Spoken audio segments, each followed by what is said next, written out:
Alhamdulillah, wassalatu wassalamu ala rasulillah Sayyidina wa maulana Muhammadin wa ala alihi wa sahbihi ajma'in, amma ba'du. Bapak-bapak, ibu-ibu, saudara-saudari jamaah salat subuh yang insyaallah dimuliakan Allah Subhanahu wa taala. Alhamdulillah, kita memuji dan bersyukur kehadirat Allah Subhanahu wa taala. Subuh hari ini kita sehat walafiat dan selesai melaksanakan sholat subuh berjamaah, sholat yang paling tinggi nilainya di antara sholat wajib yang lain. Apalagi kita lakukan dengan berjamaah, yang sholat berjamaah itu tidak bisa dikalahkan oleh sholat apapun. Tema kita hari ini adalah tentang sholat. Jadi Ramadan adalah bulan sadar sholat, termasuk kesadaran berjamaah. Sayangnya Bapak Ibu, rata-rata Ramadan memang terjadi peningkatan jamaah masjid. Tapi kalau selesai Ramadan itu sudah mulai pelan-pelan berkurang, dan semua pendatang turis Ramadan itu kembali ke rumahnya masing-masing. Ini yang kita mau ingatkan, bahwa sholat, puasa, zakat, haji, ya tentu syahadat, itu satu rangkaian yang tidak bisa dipisahkan. Jadi orang yang puasanya rutin, tidak ada qadoknya, tapi dia tidak sholat, puasanya sah, tapi nilainya tidak ada.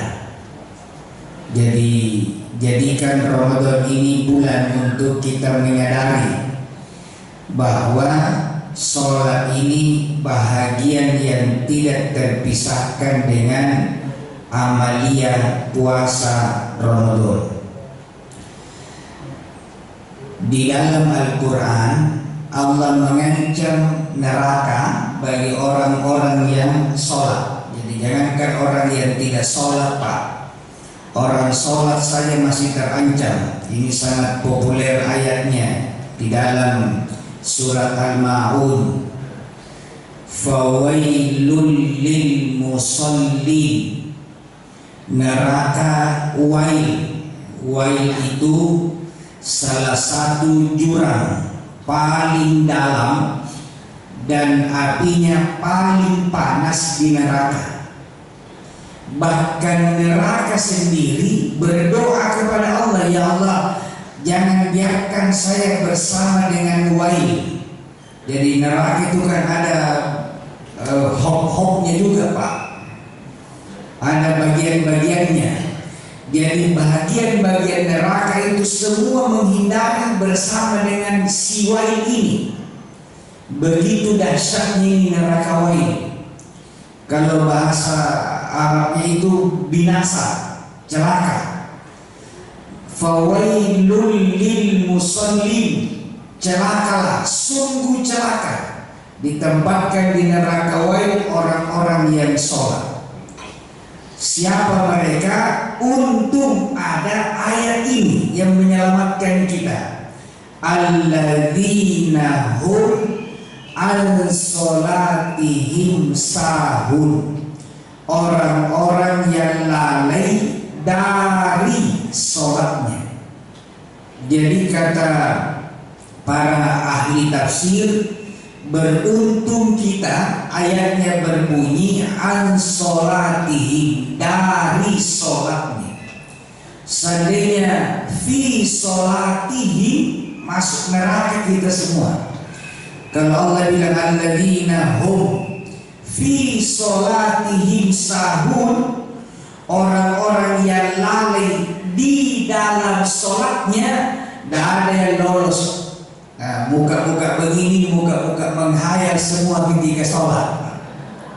Ya, tidak ada. Hatta ustaz, kiai, ahli saja, sahabatnya Nabi, menantunya Nabi, sepupunya Nabi yang diklaim, diakui orang yang paling sempurna sholatnya sesudah Nabi, ketika ditantang oleh Nabi juga tidak lulus. Kata Nabi Ali, kalau kau bisa khusyuk benar dalam sholatmu, saya kasih hadiah. Terserah kau pilih, sorbanku yang hijau atau yang putih. Maka Ali dengan gembira, siap ya Rasulullah. Kemudian Ali sholat 2 rakaat. Begitu selesai assalamualaikum ke kiri, Nabi tanya, yang mana? Ali langsung bilang, yang hijau ya Rasulullah. Kata Nabi, berarti untuk kota yang merencanakan minum nih. Bilang selesai salam ini pasti ditanya, yang hijau mau pilih. Tidak lulus juga, karena seandainya lulus, Ali tidak langsung menjawab.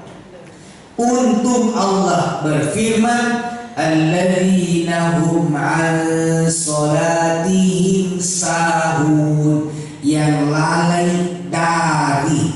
Menurut keterangan para ulama, yang dimaksud dengan an sholatihim adalah satu, yang suka menunda-nunda waktu sholatnya. Jadi waktu sholat asar itu jam 4:40 misalnya. Tapi karena sibuk itu tangannya Pak, bapak-bapak ibu itu sekarang tangannya itu suka sekali naik turun begini Pak. Ini kerjaan ini bapak-bapak ini naik turun terus. Itu bagaimana tidak begitu 50 grup WA-nya. Itu saja terus naik turun. Sudah selesai cari lagi pesan WA yang baru. Tidak terasa sudah jam 5:46 barulah astagfirullah, belum pas sholat asar. Inilah termasuk orang-orang yang an sholatihim sahun, yang lalai dari sholatnya. Maka mau menyelamatkan diri tidak diancam neraka wahai urusan sholat, sholatlah pada awal waktu. Ketika Nabi ditanya, ya Rasulullah, ayu afdalu amal apa yang paling afdal? Kata Nabi, as-salatu ala waktiha, sholatlah tepat pada waktunya. Jumhur ulama berkata yang dimaksud dengan ala waktiha adalah berjamaah atau minimal awal waktu. Jadi berjamaah Pak, itu sholat berjamaah. Sejelek-jeleknya kualitas sholat berjamaah masih jauh lebih baik daripada sehebat-hebatnya sholat sendirian di rumah. Jadi kalau ada bapak ibu sholat sendirian, ini maksudnya yang sholat wajib Pak, di rumah khusyuk sampai air matanya itu membasahi sajadah tempat sujudnya, itu masih kalah dengan sejelek-jeleknya sholat berjamaah. Satu riwayat, kalau sudah orang sholat berjamaah Pak, itu Allah perintah malaikat. Ada memang malaikat yang bertugas mengawal sholat setiap jamaah.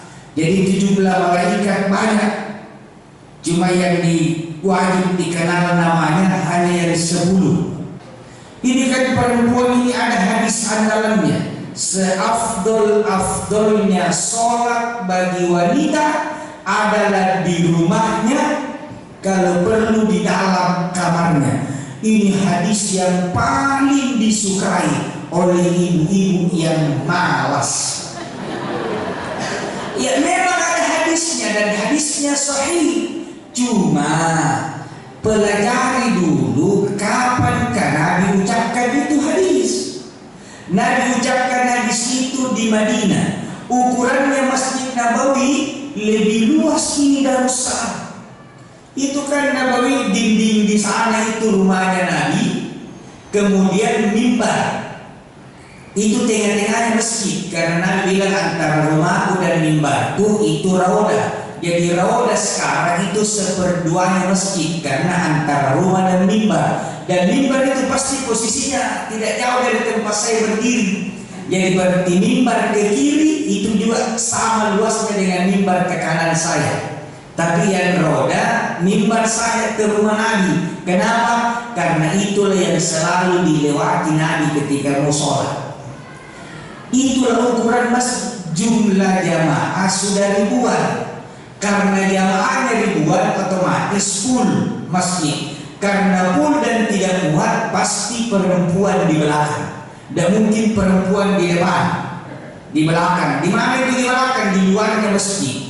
Itu pun di luarnya masjid masih ada laki-laki, di belakangnya lagi laki-laki. Sehingga kata Nabi, kasihan ini perempuan, biar juga ke masjid tidak ada tempatnya, datang dingin kedinginan, panas kepanasan. Lalu anak-anak kecil rata-rata ikut sama ibunya. Rata-rata itu anak-anak ikut sama ibunya, karena kalau ikut sama bapaknya biru-biru itu pahanya kalau ribut. Makanya ikut sama mamanya.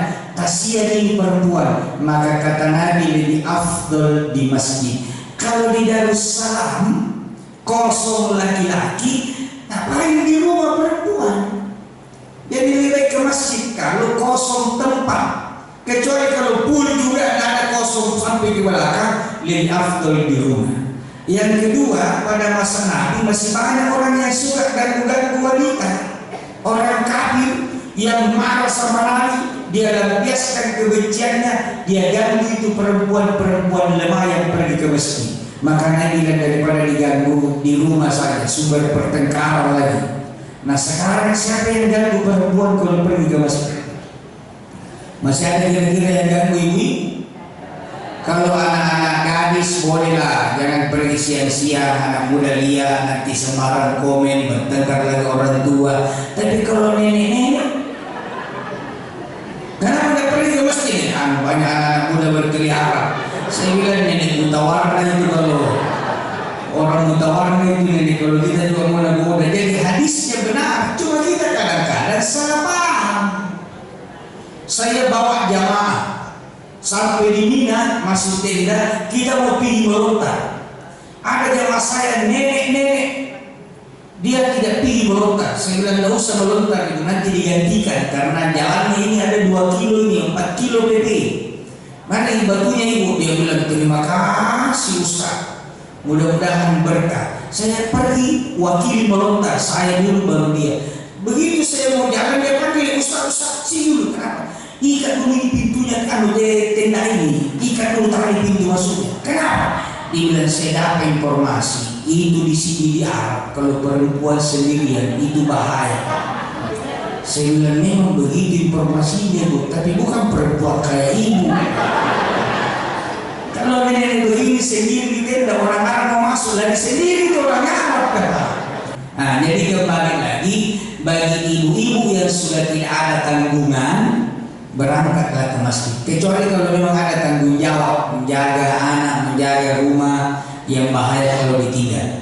Sekali lagi, mari jadikan bulan suci Ramadan sebagai bulan untuk kita membangkitkan kesadaran tentang sholat, terutama sholat berjamaah. Dan dari Ramadan kita start, selesai Ramadan dilanggengkan, tetap ramai masjid-masjid di setiap 5 waktu sholat.